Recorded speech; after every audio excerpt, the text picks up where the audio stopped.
Iran यह चाहता है कि खित्ते में मुस्तकिल जंगबंदी होनी चाहिए ताकि इस तरह के हालात खित्ते में न बनने पाए, फिर कोई जो ताकतवर है कमजोर को सता ना पाए, फिर कोई इजराइल और अमेरिका जो है वो मशरिक़ वुस्ता पर अपनी चौधराहट एक तरह से कायम ना कर सके, फिर कोई सुपर पावर किसी पर अचानक धावा ना बोल दे। इस वजह से मुस्तकिल इसका हल निकलना चाहिए और यही दरअसल शुरू से ईरान की मंशा रही है, ईरान की मांग रही है, ईरान का मुतालबा रहा है कि सिर्फ जंगबंदी से काम नहीं चलेगा, हफ्ते 2 हफ्ते की जंगबंदी मसले का हल नहीं है, बल्कि मुसलसल और मुस्तकिल जंगबंदी खित्ते में होनी चाहिए।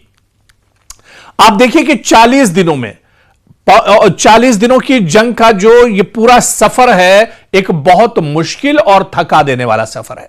पाकिस्तान ने अपनी कोशिशें दरअसल तर्क नहीं की, पाकिस्तान लगा रहा। दूसरी तरफ इजिप्ट ने बहुत अहम कोशिश की, कतर ने बहुत अहम कोशिश की, तुर्की ने बहुत अहम कोशिश की, ओमान ने इसमें कोशिश की, जो और इसके अलावा कई यूरोपीय ममालिक हैं, सब ने कोशिश की और कई ममालिक ने तो यहां तक कहा कि जंग मसले का हल नहीं है। दरअसल इजराइल और अमेरिका ने तो यह जंग ईरान के ऊपर थोप दी थी, हालांकि बातचीत से मसला हल हो सकता था, लेकिन 10 पॉइंट, 10 नुकात, 10 मांगे दरअसल ईरान ने रखी हैं और इन 10 मांगों के ऊपर ही ये दरअसल जंगबंदी हुई है।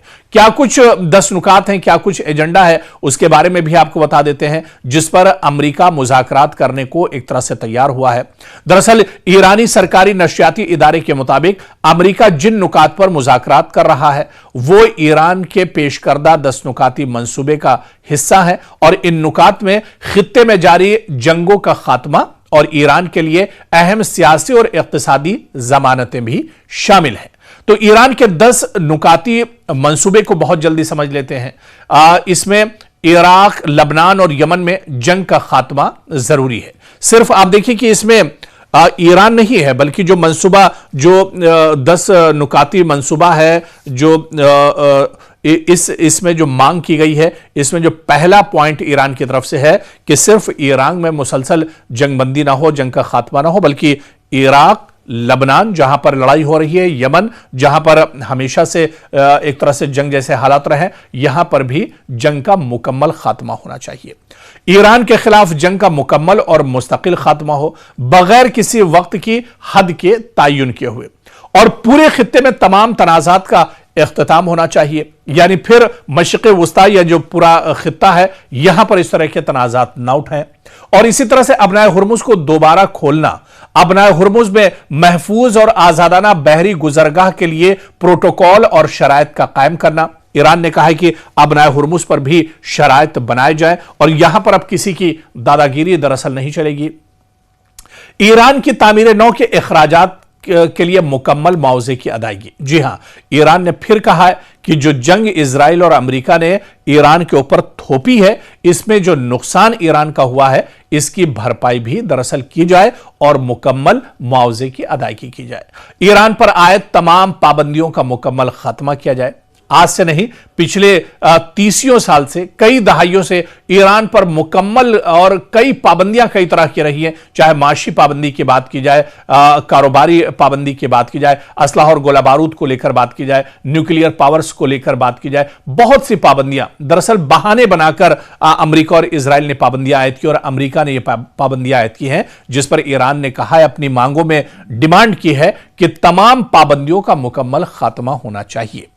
अमेरिका के पास मुंजमिद ईरानी जो असासे हैं और फंड्स जो हैं उन्हें फौरी तौर पर रिहा किया जाए। ईरान की जानिब से जौहरी हथियार हासिल न करने की मुकम्मल यकीन दहानी कराई जाए और इन शर्तों को अगर अमेरिका मान लेता है तो फिर यह दरअसल मुकम्मल तौर पर जंग खत्म हो सकती है। हालांकि इन नुकात पर फ्रेमवर्क का दरअसल यह हिस्सा है जिस पर ईरान का कहना है कि अमेरिका मुज़ाकरात के लिए आमादा एक तरह से हो गया है और अब इस पर पाकिस्तान के अंदर बातचीत होगी और यही 10 पॉइंट है जिस पर दरअसल जंगबंदी को लेकर बातचीत पाकिस्तान के अंदर होनी है। हालांकि इस जंग के दौरान ट्रंप की डेडलाइंस भी बार बार बदलती रहीं।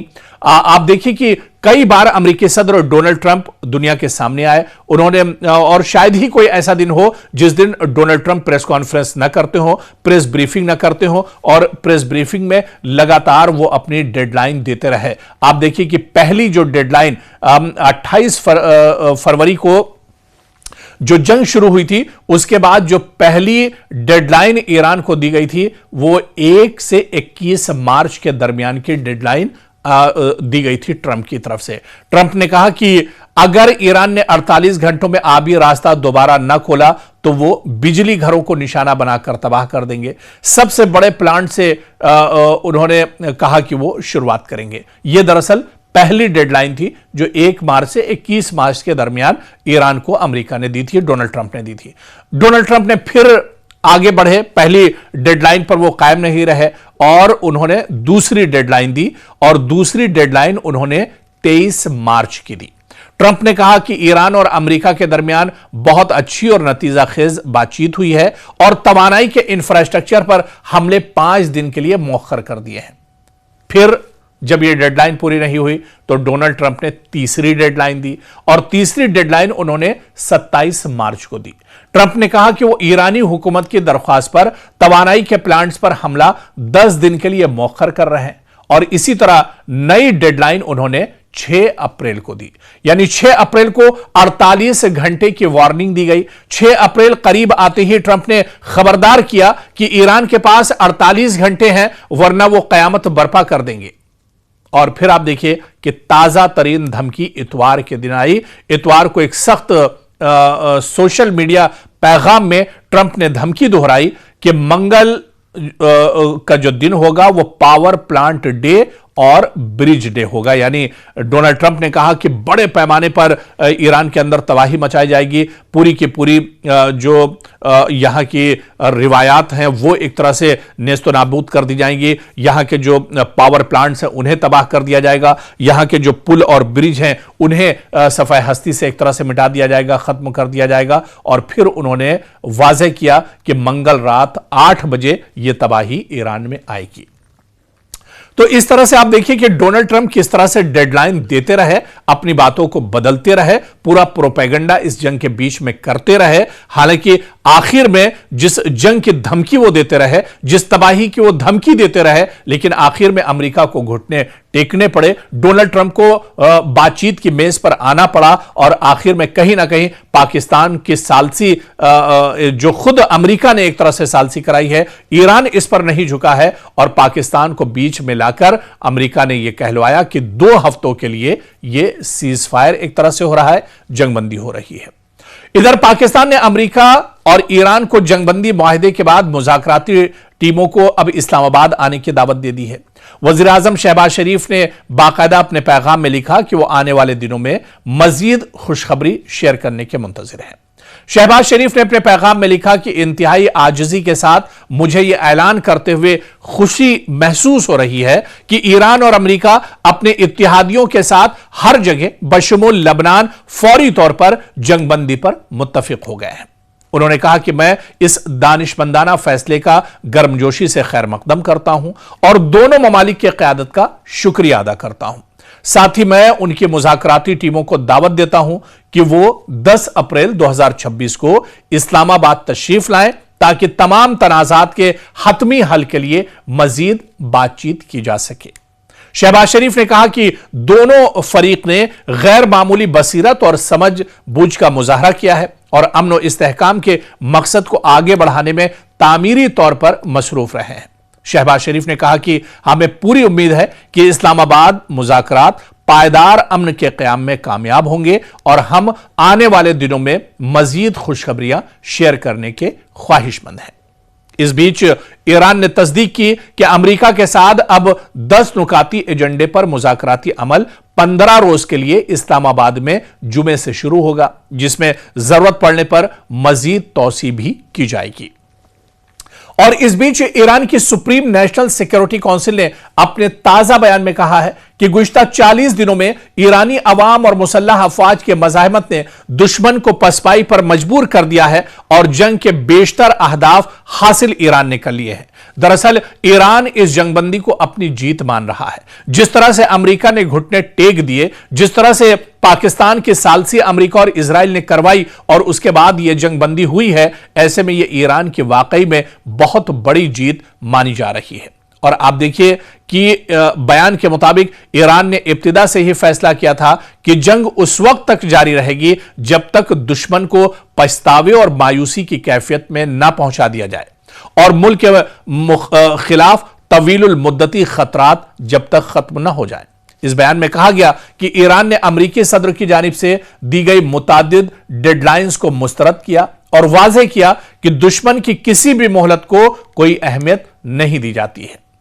तो सुप्रीम नेशनल सिक्योरिटी काउंसिल के मुताबिक अब जबकि ईरान को मैदान जंग में बरतरी हासिल है और अमेरिका इसके बेशतर मुतालबात तस्लीम कर चुका है, इसलिए फैसला किया गया है कि मुज़ाकरात इस्लामाबाद में हो ताकि जंग में हासिल होने वाली कामयाबियों को सियासी सतह पर भी मजबूत किया जाए।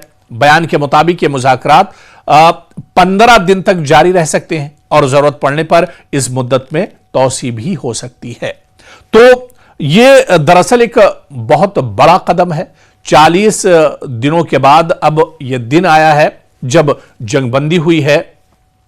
बम के धमाके, एयर स्ट्राइक, मिसाइलों के हमले और ड्रोन के जो अटैक हैं वो अब एक तरह से खामोश हो जाएंगे, क्योंकि ईरान ने दुश्मन की तमाम तजावीज मुस्तरद करते हुए अपना 10 नुकाती मंसूबा अमेरिका को पाकिस्तान के जरिए पेश किया है, जिसमें अबनाए हुर्मुज से कंट्रोल, गुजरगाह, खित्ते में मज़ाहमती ग्रोहों के खिलाफ जंग का खात्मा, अमेरिकी अफवाज का इनखला, ईरान को होने वाले नुकसानात का इजाला, तमाम पाबंदियों का खात्मा, मुंजमिद असासों की बहाली और इन तमाम उमूर की सलामती काउंसिल की एक पाबंद करारदाद के जरिए तौसीक शामिल है।